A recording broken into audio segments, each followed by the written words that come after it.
అపోస్తలుడైన పౌలు హెబ్రీలకు రాసిన పత్రిక 10వ అధ్యాయము 16వ వచనం నుండి 23వ వచనం వరకు. ఎలాగనగా ఆ దినములైన తరువాత నేను వారితో చేయబోవు నిబంధన ఇదే,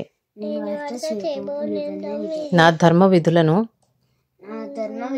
వారి హృదయమునందుంచి వారి మనసు మీద వాటిని వ్రాయుదును అని చెప్పిన తర్వాత వారి పాపములను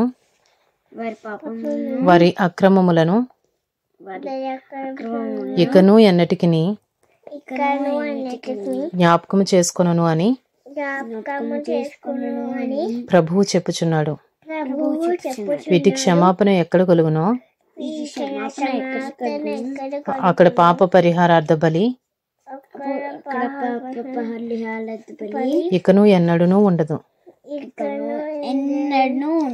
సహోదరులరా, యేసు మన కొరకు ప్రతిష్ఠించిన మార్గమున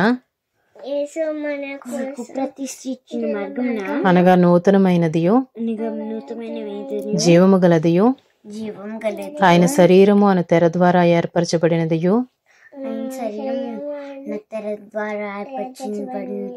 ఆయన మార్గమున ఆయన రక్తము వలన పరిశుద్ధ స్థలమునందు ప్రవేశించుటకు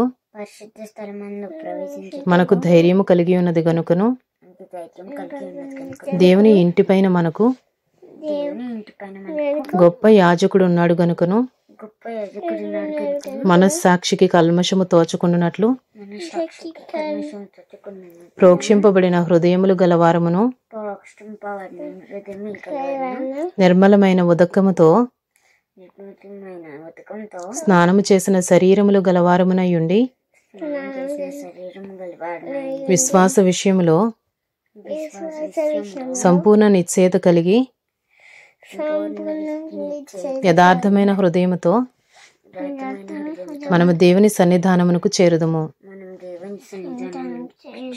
వాగ్దానము చేసిన వాడు నమ్మదగిన వాడు గనుక